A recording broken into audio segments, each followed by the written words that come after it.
Bismillahirrahmanirrahim. Assalamualaikum warahmatullahi taala wabarakatuh. Apa khabar anak-anak soleh-soleha? Alhamdulillah, hari ini kita akan sambung tajuk kita yang seterusnya, iaitu mikroorganisma. Dan insya-Allah pada minggu pertama kita telah pun belajar menggunakan Google Meet, dan untuk yang kedua kita cuti. Minggu lepas kita cuti, dan minggu ni kita masuk tajuk yang minggu yang ketiga, iaitu mikroorganisma. Ingat ya anak-anak soleh-soleha, kita akan cuba pastikan tajuk mikroorganisma. Kita akan mulakan cepat sedikit sebabnya kita nak cuba target UPSR kita, dan setakat ni tidak ada lagi pembatalan dan sebagainya, dan Ustaz juga dah dapat tarikh UPSR, tapi insya-Allah kita tunggu secara rasmi nantilah. Okey, baik. Sekarang kita nak fokus berkenaan dengan tajuk kita. Baik, kalau sebelum ni setiap tahun memang abang-abang kakak kamu, Ustaz akan tugaskan mereka dalam kumpulan untuk membuat doh ni. Okey.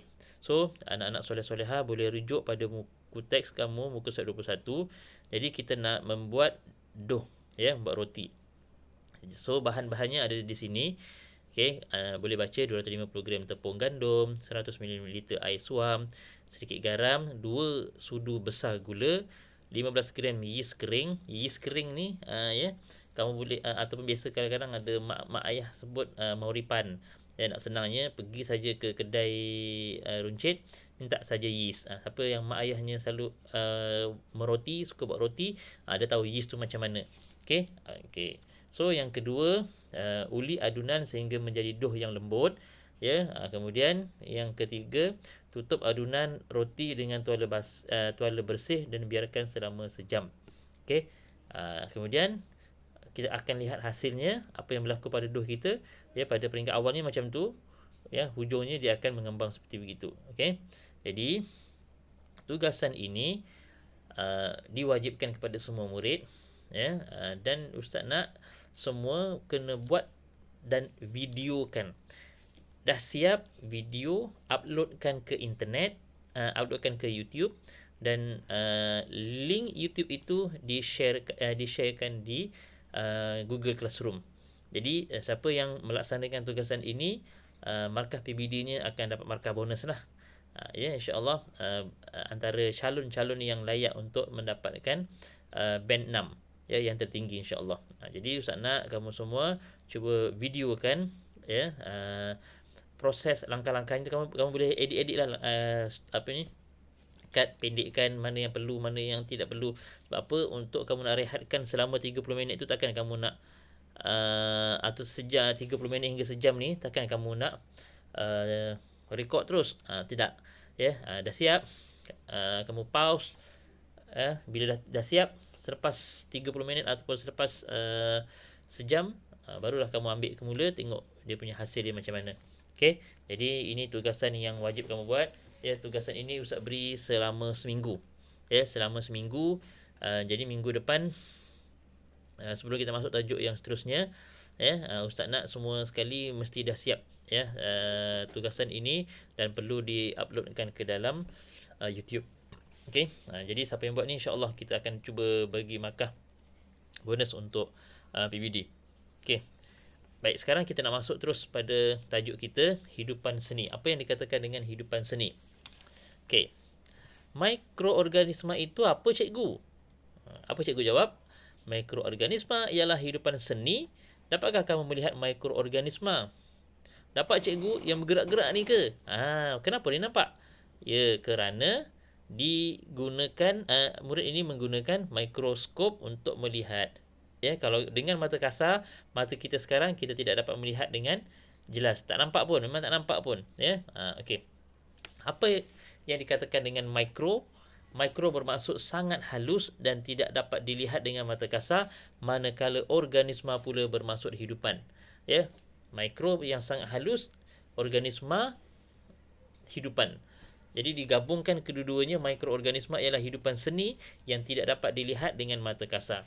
So mikroorganisma terdapat di sekeliling kita. Kat sekeliling kita ni ada, ya, terdapat berbagai jenis mikroorganisma dan bermacam-macam bentuk rupanya. Dan sekarang ni mikroorganisma yang paling ditakuti di seluruh dunia dan telah merebak pun seluruh dunia, iaitu coronavirus, ya, corona dia juga adalah golongan kumpulan mikroorganisma, ya, dan dah tersebar seluruh dunia dan menyebabkan antara kematian yang terramai sekarang ni kan, ya. Dan alhamdulillah, ya, kita yang sihat ini berdoa moga-moga Allah pelihara diri kita, dan kita juga berdoa mohon dijauhkan daripada perkara yang tidak baik ini, insya-Allah, ya. Baik. Jadi kita tengok ada beberapa kumpulan. Kita akan lihat dahulu kumpulan yang pertama, fungi, ya, atau ada yang sebut fungi, ada yang kata fungi, ada yang kata fungi. Tak apalah, apa-apa pun, yang penting ejaannya betul, ya. Fungi yang boleh dilihat dengan mata kasar ialah kulat, yeast, mukor dan penicillium. Hanya boleh dilihat menggunakan kanta pembesar dan mikroskop. Maknanya kanta pembesar ada sebahagiannya yang boleh dilihat. Yeast yang kalau kamu buat roti tu tadi nanti, bukan yeast tu yang kamu yang tu, ya. Yeast tu sebenarnya yang halus-halus tu, itu cuma dia dah jadikan sebagai satu produk untuk kamu nak buat macam-macam benda lah. Tapi sebenarnya yeast tu kalau dilihat dia sangat halus lagi, ya, masih halus lagi. Okey, so ini dia yeast. Okey, lihat gambarnya yeast, ini mucor, ini penicillium. Okey, jadi ini antara gambar-gambar yang kamu kena hafal dan kamu kena ingat. Baik, yang kedua, protozoa. Protozoa hidup di habitat yang berair seperti kolam, tasik dan sungai. Ingat, kata kuncinya protozoa berair. Apa dia? Contohnya amoeba. Ini amoeba. Okey, amoeba. Terusnya paramecium. Okey, paramecium ni ada orang kata bentuk macam selipar dan sebagainya. Okey, itu contohnya lah. Baik, yang seterusnya, itu yang kedua, ya. Pertama fungi, yang kedua protozoa, yang ketiga alga. Alga ialah hidupan seni yang mempunyai sifat tumbuhan. Ingat tadi protozoa kata kuncinya berair, ya, di tasik, sungai dan sebagainya. Kalau alga, dia adalah tumbuhan. Alga membuat makanannya sendiri melalui proses fotosintesis. So contohnya dekat sini phytoplankton dan juga spirogyra. Ingat, kalau phytoplankton bentuknya macam ni. Okey, kalau spirogyra bentuknya macam ni. Nanti insya-Allah kalau kamu dah dapat buku teks, cuba kamu tengok betul-betul. Okey, yang seterusnya, okey, yang keempat, bakteria. Ini kumpulan bakteria. Okey, apa dia bakteria? Bakteria wujud dalam pelbagai bentuk, saiz dan warna. Bakteria boleh terdapat dalam pelbagai persekitaran. Okey, ada yang baik, ada yang jahat. Maksudnya ada yang baik ni dia memberi manfaat. Yang pertama yang memberi manfaat dulu kita sebut, iaitu bacillus. Bacillus ni apa dia? Yang terdapat dalam minuman kultur kamu. Ya, sama contohnya macam Vitagen, lagi apa lagi? Yakult.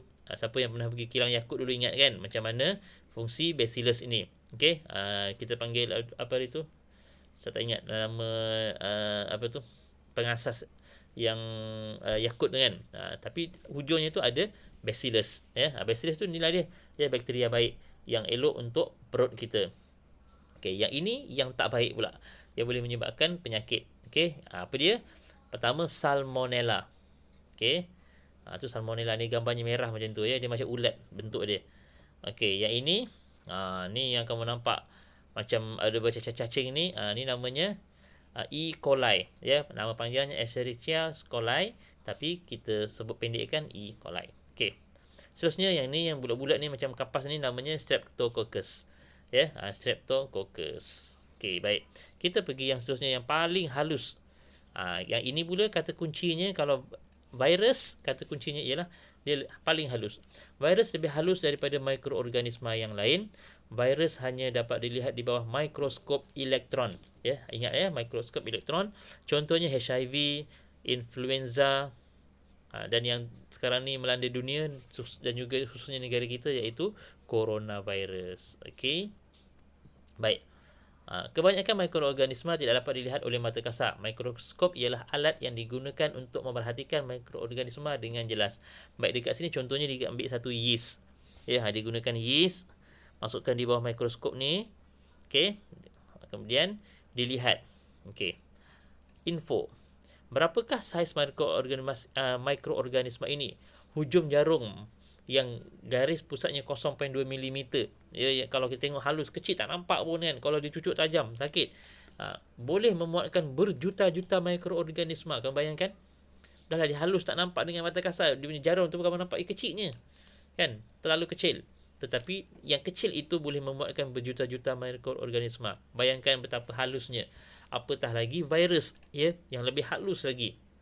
Ya, sebab itu uh, swab test yang dibuat kat hidung, masuk jolok kat lubang hidung tu pun sebenarnya bukan nak melihat virus tu, bukan nak lihat tu, tetapi nak melihat kesan tanda-tanda adanya jangkitan COVID-19 itu. Ya, bukan dia lihat terus nampak tak ada. Kalau nak tengok tu jenuh lah nak tengok satu-satu. Ya, jadi sebab itu dia cuma untuk melihat kesan. Baik. Itu habis pada tajuk yang pertama. Ya, jadi ustaz nak anak-anak soleh-solehah hafal bentuk dia, kumpulan dan bentuk. Ya, kita ulang balik. Pertama fungi, ingat contoh-contohnya. Kedua protozoa, yang ketiga alga, yang keempat bakteria, dan yang kelima virus. Ingat 5 kumpulan ini, ya, dan insya-Allah ingat juga nama contoh-contohnya, ya, dan juga bentuk-bentuknya. Ya, kamu boleh buka YouTube, ya, ataupun Google, boleh lihat gambar-gambar, ya, ataupun rakaman-rakaman daripada mikroskop. Okey. Baik, sekarang kita nak pergi tengok tajuk seterusnya, iaitu proses hidup mikroorganisma. Baik, kita kata dia hidup. So macam mana untuk kita membuktikan dia hidup? Okey. Baik. Mikroorganisma seperti fungi, protozoa, alga dan bakteria menjalankan proses hidup. Cuba kamu fikirkan proses hidup mikroorganisma. Dia makan ke? Dia tidur ke? Dia berlari ke? Dia belajar ke? Aktiviti proses hidup mikroorganisma tidak sama dengan kita, bukan macam manusia. So bukan macam kita, ada rumah, ada kereta, tak ada. Okey. So kita akan buat yang kedua. Kalau yang pertama tadi kamu buat doh, yang kedua ustaz nak ini pilihan, pilihan sama ada kamu nak buat yang pertama tadi yang doh, ataupun yang kedua kamu buat belon. Okey, tapi bahannya sama, bahan asasnya adalah sama, iaitu yeast. Senang, kamu boleh dapati dekat kedai-kedai. Ya, mesti ada, biasanya ada. Okey, apa dia? Membuktikan yeast bernafas dan membebaskan gas. Okey, kita nak tengok betul ke yeast ni dia bernafas, kan? Tapi kenapa bila dimasukkan dalam bekas tu dijual tak bernafas? Sebab dia tidak aktif kerana tidak ada udara. Bila kita aktifkan dia, kita letakkan gula sebagai makanan, ya, dalam doh tadi kita letakkan gula sebagai makanan, menyebabkan yeast tadi aktif dan dia akan bernafas. Sebab itu dikembang. Okey, jadi kita nak tengok pula apa alatan dia. Pertama, botol plastik, sudu kecil, sudu besar, benang, pembaris, air suam, belon, yeast dan gula. Okey, baik. Pertama, isikan 250 ml air suam ke dalam botol plastik. Macam ni gambar ni, 250 ml air suam. Agak-agak je anggaran kamu lah, ya. Okey, masukkan 3 sudu kecil yeast ke dalam botol. Kalau kamu nak lebih mudah, senang, kamu masukkan terus 1 paket, ya, seperti dalam seperti kamu nak buat buat doh tadi. Okey, tambah 1 sudu gula, 1 sudu besar gula, dan goncangkan botol. Okey, yang keempat, pasang belon pada mulut botol. Pasang begitu. Kemudian kamu jangan lupa ikat, sebab itu ada benang. Benang ni untuk kamu ikat penutup botol tadi supaya dia tidak terlepas, ya. Okey. Ukur diameter belon menggunakan benang dan pembaris bagi setiap 5 minit dalam tempoh 20 minit. Bincangkan hasil pemerhatian kamu di hadapan kelas. So maknanya kamu perlu lihat setiap 5 minit. 5 minit kamu ukur. Okey, panjang dia mungkin 7 cm. Ya, kejap lagi kita tengok 7.5 cm. 5 minit lagi 8 cm. 10 minit lagi nanti jadi 15 minit lagi berapa cm? Dia akan bertambah dan bertambah. Okey. Jadi bincangkan hasil pemerhatian kamu di hadapan kelas. Ini tak adalah, kita tak boleh nak buat lah. Okey. So kamu cuba juga, kamu boleh pilih sama ada kamu nak gunakan eksperimen yang kedua ini ataupun yang pertama. Yang pertama tadi doh, yang kedua botol. Tapi kalau kamu nak buat kedua-duanya lagi bagus, ya, awesome. Okey, kamu dan yang pentingnya kamu kena upload di dalam YouTube, ya, upload ke YouTube supaya boleh kita gunakan linknya itu dan hantar ke dalam Google Classroom. Ya, linknya saja. Linknya saja hantar ke Google Classroom untuk ustaz lihat, dan yang menarik kita ustaz akan write lah. Ya, kita akan semuanya ustaz yang menarik itu kita akan bagi markah bonus lah. Okey. Baik. Kita teruskan. Okey, so dekat sini kita nak lihat bagaimana sebenarnya mikroorganisma ini dia bergerak, bertumbuh. Baik, ini kita tengok pertumbuhan mikrob, ya. Dina mendapati buah jambu batu yang dibelinya seminggu yang lalu ditumbuhi kulat. Alamak, dah rosak. Bagaimanakah buah ini boleh rosak? Kan? Beli tak makan, letak atas meja, tiba-tiba rosak. Kan? Buah menjadi rosak disebabkan oleh tindakan mikroorganisma. Ya, mari kita jalankan eksperimen untuk menyiasat faktor yang menyebabkan buah jambu batu menjadi rosak. Okey, apakah faktor pertumbuhan? Okey, kita tengok. Buah jambu ini rosak kerana tindakan mikroorganisma. Apakah faktor yang mempengaruhi pertumbuhan? Apakah dia faktor? Ya, macam mana dia boleh berkembang? Macam mana dia boleh hidup? Jadi kita akan tengok. Saya rasa pertumbuhan mikroorganisma memerlukan air, udara, suhu, nutrien dan keasidan yang sesuai. Okey, Amir, itu satu hipotesis. Maksud hipotesis ni itu tanggapan awal Amir. Dia kata mikroorganisma ini macam kita lah, macam manusia ataupun tumbuhan. Ya, kita perlukan air, ya. Kita perlukan udara, ya. Suhu, ya, kita tak boleh duduk tempat yang panas sejuk sangat. Nutrien, ya, sumber makanan dan juga keasidan yang sesuai. Kalau terlalu bahan itu terlalu tinggi asidnya, jadi dia tidak aktif. Okey, itu hipotesis awal. So kita lihat. Lihat. Okey. Bagaimana? Kita lihat kat sini. Mari kita bincangkan eksperimen untuk menguji hipotesis kita. Ini yang mereka buatlah. Kamu boleh lihat nanti dalam buku teks. Okey, baik. Faktor yang pertama, ya, udara. Jadi macam mana? Dibuat dua keadaan. Pertama, jambu yang dibiarkan terbuka. Yang kedua, udara di dalam plastik disedot dengan pam vacuum dan diikat. Ini biasanya kalau kamu tengok nak beli dekat pasar raya, kadang-kadang sebagian buah tu dia dalam plastik yang melekat tu. Ya, itu maksudnya yang telah di pam vacuum, dikeluarkan daripada semuanya udaranya, jadi buah tadi tidak ada udara. Sebab itu buah boleh dijual di pasar raya sehingga berminggu-minggu, ya, lama. Tapi kamu beli buah letak atas meja 2-3 hari dah boleh lebam, kan? Tapi di pasar raya kenapa boleh tahan? Sebabnya pertama tiada udara. Jadi di sini membuktikan bahawa mikroorganisma tidak dapat aktif di dalam ruang yang tiada udara. Okey. Baik, yang kedua, air. Okey, macam mana kita nak buat? Keringkan kepingan jambu batu menggunakan pengering rambut dan beg plastik diikat. Maksudnya kita keringkan. Ya, tapi sebenarnya kalau pergi industri ni, contohnya macam kita beli apa tu yang kalau yang kering tu, asam jambu kan. Okey. Dia dah sedia kering, kan, yang jambu kering tu, buah-buah yang kering tu, apricot dan sebagainya, kan, kamu lihat bertahun-tahun, kan, boleh tahan. Sebab apa? Dia dikeringkan. Okey. Kemudian yang kedua, beg plastik diikat. Okey. Jadi kita akan lihat hasilnya nantilah. Kamu akan boleh lihat hasilnya nanti. Okey. Yang seterusnya, nutrien dimasukkan gula dan diikat. Yang kedua, dimasukkan larutan tanpa gula dan diikat. Okey. Keasidan dimasukkan 50 ml cuka dan diikat. Kemudian yang satu lagi diikat biasa saja, tak ada campur cuka. Cuka tu apa? Cuka tu bahan yang ada asid. Ini kamu dah belajar pada tahun 5, ya. Suhu, ya, diikat, diletakkan dalam peti sejuk. Yang kedua, diikat dan letakkan di luar peti sejuk. Okey.